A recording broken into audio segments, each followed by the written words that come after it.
I did not raise my voice. I did not slam a door. I simply nodded, walked back to my truck, and made one phone call. That was Thanksgiving Day 3 years ago, and everything that came after, every single thing started in that moment when I chose silence over screaming. My name is not important. What matters is that I spent 41 years building something worth having. I worked pipeline maintenance in West Texas until my back wouldn't let me anymore. Then I pivoted, took every dollar I'd saved, and bought a small but profitable storage facility business outside of Amarillo. 3 locations. Nothing glamorous. But by the time I was 62, I owned all 3 outright, no mortgage, no partner, no debt. I had a decent house on 4 acres, a pond out back where I liked to fish on Sunday mornings, and a retirement account that would have made my father, God rest him, weep with pride. He'd died with $37 in his checking account and a smile on his face because he thought that was enough. I wanted more for myself. And I got it. What I didn't get right was my son. I won't pretend I was a perfect father. I traveled too much when he was young. His mother and I divorced when he was 11, and I'll carry some blame for that until the day they put me in the ground. But I was there. I showed up to his baseball games even when I drove 4 hours to do it. I paid his college tuition in full. University of Texas, 4 years. Not a single loan. When he graduated and needed a car, I co-signed. When he and his wife bought their first house, I gave them the down payment as a gift. $40,000. I didn't ask for it back. I didn't expect anything in return. That's not how I was raised.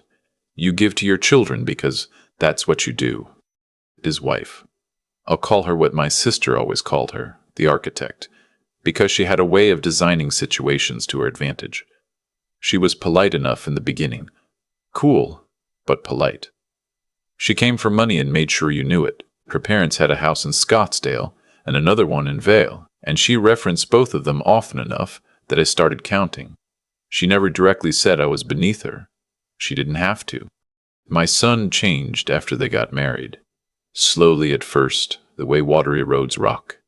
You don't notice the damage until one day you look down and realize the whole foundation has shifted. He stopped calling on Sundays. Then stopped calling unless he needed something. He'd cancel our fishing trips at the last minute, always with a reason that sounded legitimate, but always somehow traced back to something she wanted to do that weekend instead. I told myself it was normal. New marriage. New life. I gave him room. I gave him too much room. The year they had their first child, my grandson, I drove up to Dallas to help. Stayed 2 weeks. Painted the nursery, assembled furniture, fixed a leaking pipe under the kitchen sink that a plumber had quoted them $800 to repair. I did it in 40 minutes with parts from Home Depot. My son thanked me. His wife said the color I'd painted the nursery was not quite what she'd envisioned and had it repainted the following week. I didn't say anything about that either. I should have said something. To Thanksgiving, everything broke open. I drove up the night before. I'd told my son I was coming. We'd talked about it 2 weeks earlier, and he'd said yes, of course, come up.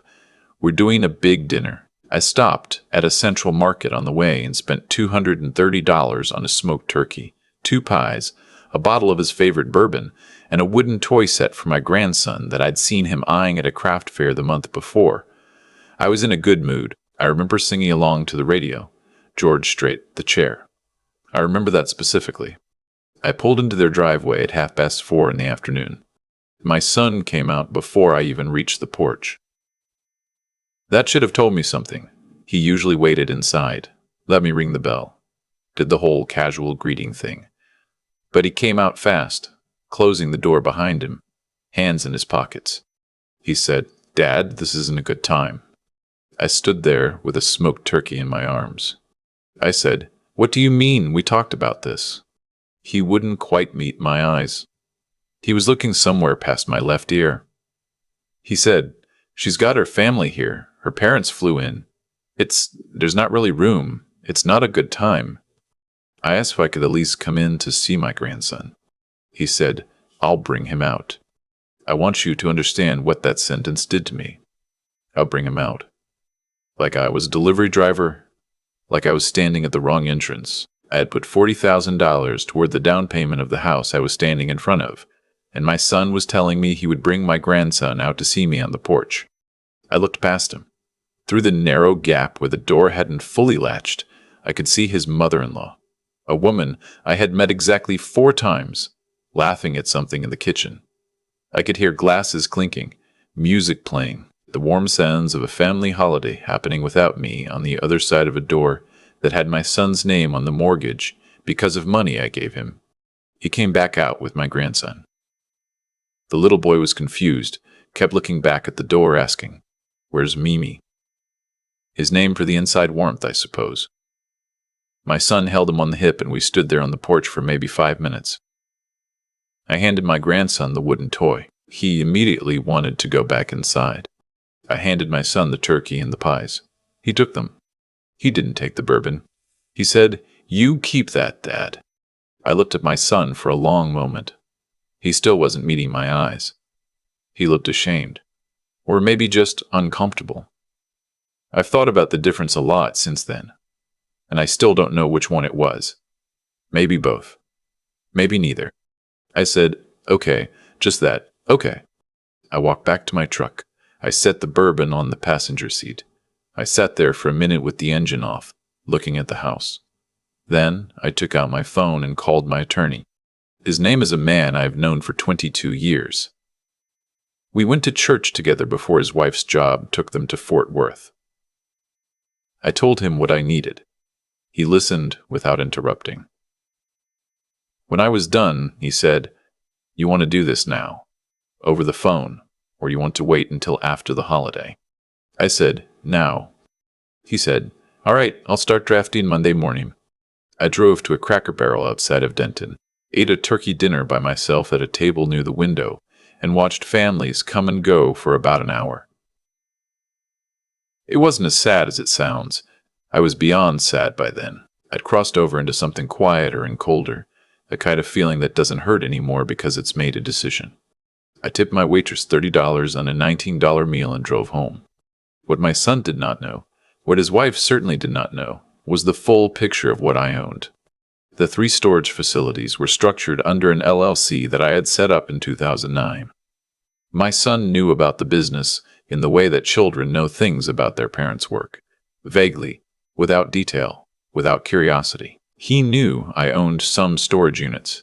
He did not know that the LLC also held the property titles to 2 parcels of commercial land I'd bought quietly over the years, one outside of Lubbock, one just north of San Antonio, that had appreciated considerably. He did not know about the brokerage account I kept separate from my main accounts, the one with the index funds I'd been contributing to since 1994.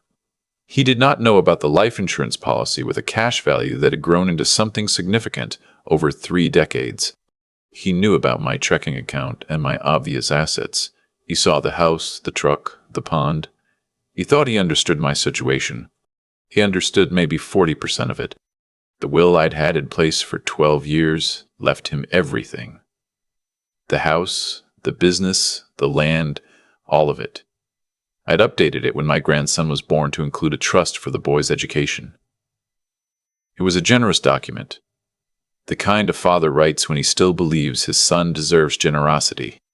Over the following 3 weeks, my attorney and I took that document apart and built a new one. I didn't cut my son out in anger. I want to be clear about that.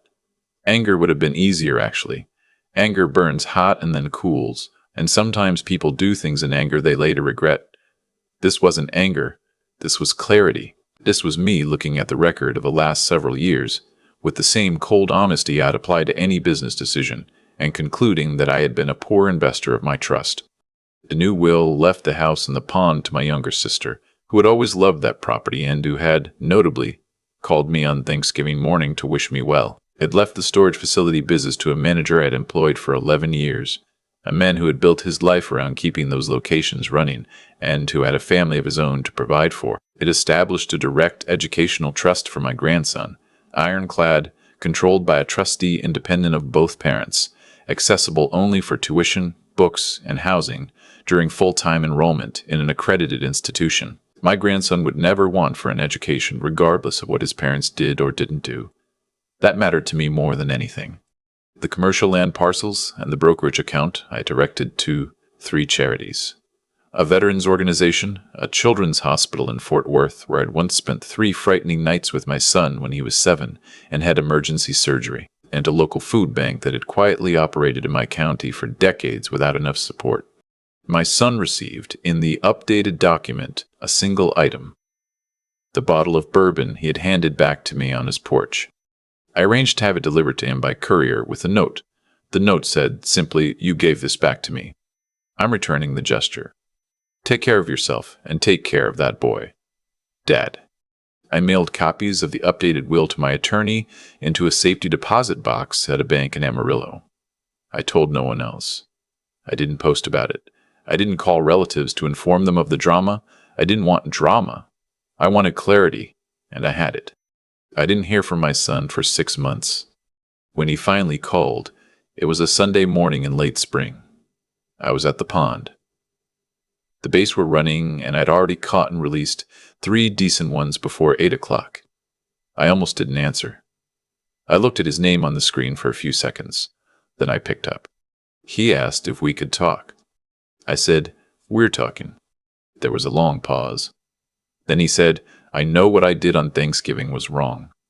He said it carefully, like he'd rehearsed it. Maybe he had. She put me in a position, and I should have handled it differently. I should have stood up for you. I didn't, and I'm sorry. I asked him what had changed. Another pause. "She left," he said. 3 weeks ago. She's staying at her parents' place in Scottsdale with the baby." He stopped. "With my son." I set down my fishing rod. Whatever I had prepared to feel in that moment, satisfaction, vindication, the cold comfort of being right, I didn't feel any of it. I felt tired. I felt the particular sadness of watching something you warned about happen anyway, too late, to someone you love in spite of everything. I told him I was sorry. I meant it. We talked for about an hour that morning. I didn't tell him about the will. That wasn't a conversation for a phone call by a pond, but I told him other things that needed saying. Things I'd swallowed for years because I'd been trying to give him room, and what I'd actually given him was permission to keep drifting. I told him I loved him. I told him that love did not mean an open account with no consequences. I told him I was still his father, and I intended to stay his father, but that fatherhood ran in 2 directions, and I needed to see some evidence that he understood that. He was quiet for most of it. At the end, he said, "I don't deserve the pass." I said, "No, you don't. But I'm not in the business of what's deserved. I'm in the business of what's possible." We've been rebuilding since then, slowly. The way you rebuild anything that's been seriously damaged. Carefully, without pretending the cracks aren't there, testing each piece before you put weight on it.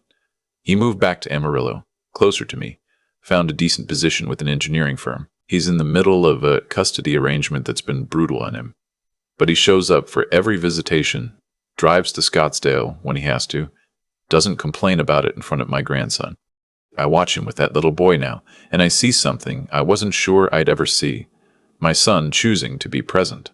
Choosing, deliberately and against the easier option, to show up. Maybe it took losing things to understand what showing up actually means. Maybe that's what it takes for some people. I still haven't told him about the will. My attorney and I have talked about it. He says I can update it again if I want to. He says the law doesn't care about sentiment one way or the other. He's right, and that's part of why I've kept paying him for 22 years. I've thought about what my father would have done. He was a practical man. He would have said that a will is not a punishment and not a reward. It's a plan. And plans should reflect the reality in front of you, not the wound you're still carrying. I went fishing last Sunday. My son drove out at 6 in the morning, coffee in hand, and we sat on the dock until noon. My grandson was with his mother that weekend, so it was just the 2 of us, the way it used to be when he was a boy, and would sit next to me without saying much, and I thought that silence was comfortable and easy. It was comfortable again. Maybe not easy, but comfortable. At one point he said, out of nowhere, "Dad, I don't know what you've got set up, financially, estate-wise, and I'm not asking.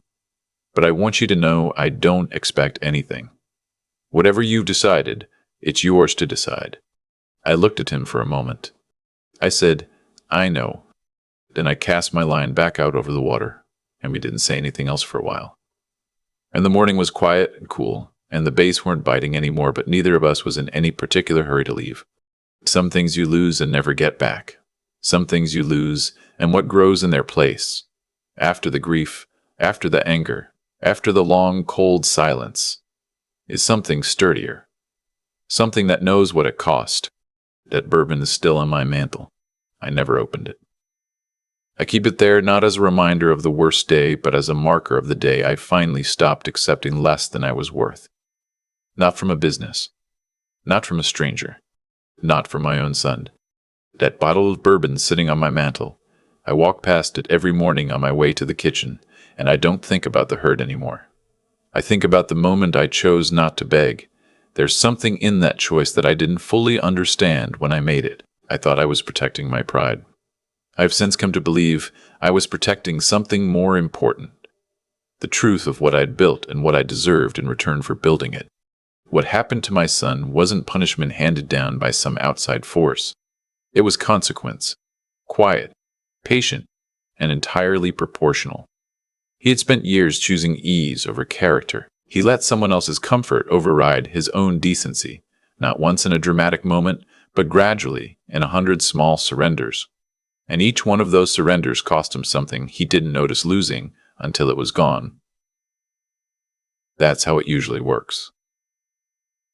The damage isn't in the big betrayal. The damage is in all the little ones that trained him to believe betrayal was acceptable. I think about that a lot when I watch him now with his boy. There's something different in the way he shows up. It's not perfect. He's still learning what consistency costs. But he's learning it honestly, which is more than I could say 2 years ago. He knows now that integrity isn't a feeling. It's a practice. You do the right thing on the ordinary Tuesday when nobody's watching and there's no reward for it.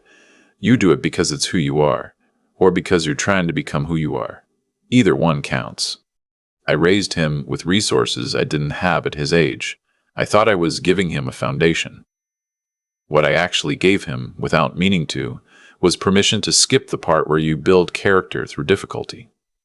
He never had to figure things out with nothing. He never sat in a truck in a strange driveway holding a smoked turkey, realizing that dignity was all he had left and that it was, in fact, enough. I had to learn that lesson on his porch. I wish I'd taught it earlier. I don't know how exactly, but I wish I had.